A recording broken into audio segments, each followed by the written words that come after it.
on the level of the ego, we always do dualistic thinking. So yes. there's no so where's the ego?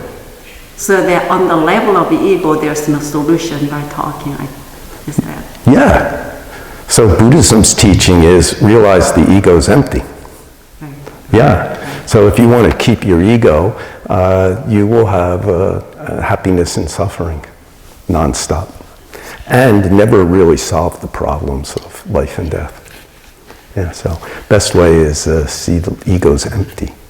But one thing that came up in the West is a lot of people say, well, how can you throw away yourself if your self is, they said if you don't have a strong self, but basically it means if your self is a mess. So that means inside not strong. So we talk about how then inside becomes strong. Too many opinions. Somebody's opinion, they can do it and get something. Somebody's opinion cannot do it and get something, but the problem's the same, an opinion. So how take away opinions? So we have a schedule, do it. You know, we have certain efforts and practices, do it. We have certain temple rules, do it. So Musangsa used to talk about 3 kinds of Zen students. He'd say low class Zen student, middle class, high class. Low class means cannot control myself. So very important to be in a very structured situation. Then if you don't show up for sitting, the head monk looks for you, you know. Or if you, maybe one day you don't want to go to chanting, but you go, then you're overcoming your opinion, your karma. If you do that, just put it down, follow the situation, inside becomes stronger, stronger, stronger.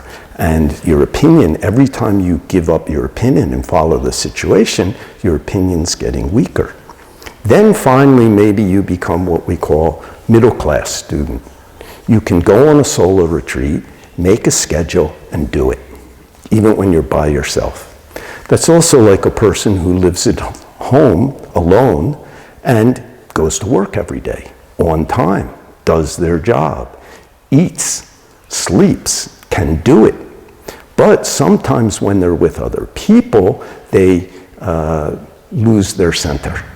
So that's a middle class. High class means any situation can keep a clear mind. Structured situation, no structure, together with crazy people, bad situation, good situation, doesn't matter. So we're all aiming that way. But we say low class is high class is low class, meaning if you understand yourself and your karma, then you put yourself in the situation that you need. But if, keep an idea of ego, then always opposite thinkings will appear. So just go to the root, then it becomes clear. Accept or improve. You don't need to think about it. It's obvious what to do. I mean, it'll just appear naturally, just like the wind blows, the tree moves. The tree doesn't think about it. It can become one with the situation. So we also can in relationships. For example, we built a Dharma room in Providence. It was sort of like this room, about as long, a little wider. Then the altar was where those windows are, because only that side connected to the main building, and the entrances were on either side of the altar. Then there were windows. Actually, there was a big greenhouse on the south side, which was part of a natural heating system. And so the whole south side was a greenhouse with windows. This side had a few windows and a door, and this side had a few windows, but then the last part was just a blank wall. So it's possible to go in and out of the building on this wall, or on that wall. We were building it, Musangsa was away.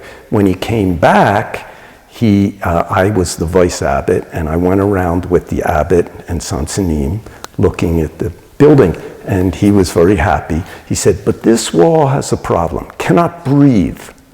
He'd say, cannot breathe. This side, everything come in and out, this side, this part okay, but this part cannot breathe. So we must make a door here. Now it was interesting because that wall was the north wall. It was a double wall. There was an empty space in the middle. This whole building was built as a passive solar building. So there was a double roof, double north wall. In the basement, there was a raised floor, and underneath there was stone. So the sun would heat the air in the greenhouse, and the air would naturally go up, come down, and then get pulled underneath the floor back into the greenhouse. And it made like a blanket around the building in the winter. And it was much easier to heat the inside with a wood-burning stove. At the time we built it, 1979-80, it was the biggest wooden passive solar building in the state, in the United States that I lived in, Rhode Island. Anyway, the abbot did not want to cut a hole in two walls and build a doorway. And Sunim kept saying, you know, Sunim was the boss. He could have said, do it. But he understood the abbot's mind also. And I just was watching, you know, and he said, no, but this wall cannot breathe. Then the abbot would give some reason not to do it. And he'd say, but you know, some balance is very good. Then the abbot would then Sunim said, it's just my idea.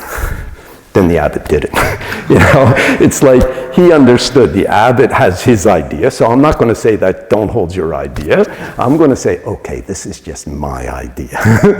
Then the abbot let go and did it, you know.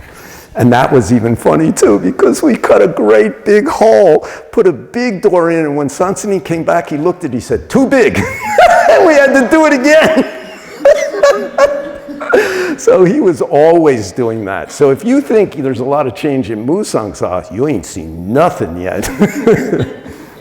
I know my karma. I don't stay at a place that stays the same. I never was interested in that. It's just karma. So until I came to Musangsa, I would go in and out of places every 2 or 3 years. Sometimes it was Sunim doing it, sometimes I would do it. But to me, this is an interesting place because we're in a different culture. We're coming from, there's I think 11 or 12 different countries here now.